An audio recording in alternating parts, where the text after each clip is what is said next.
Lalaking responsable sa paggawa ng mga dinamita na ginagamit sa illegal fishing, arestado sa Dagupan City. Narito ang report.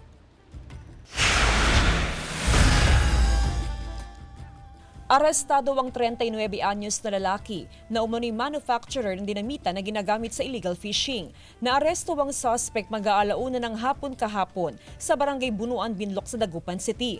Ayon sa PNP Regional Maritime Unit 1, galing sa Agoola Union ng suspect at patungo sa Western Pangasinan.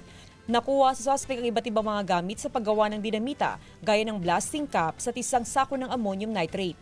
Nakuha po natin sa kanila ang mga hinihinala po na gamit o components ang tawag natin doon, ma'am, sa pag-assemble nga po ng dinamita or bongbong. Malaking bagay raw sa otoridad ang pagkakaaresto sa suspect, lalo pat pinaniniwala ang responsable siya sa illegal fishing activity sa Lingayen Gulf.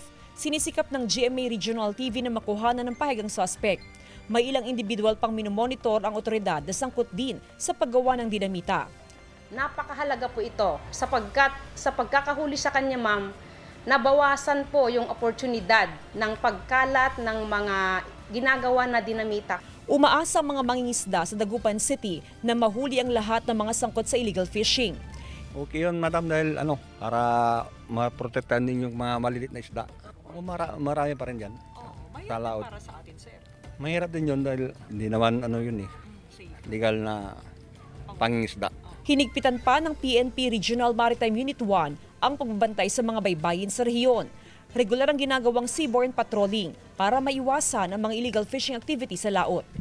Kasama si Ron Alistair Taniedo, Jasmine Gabriel Galban, One North Central Luzon.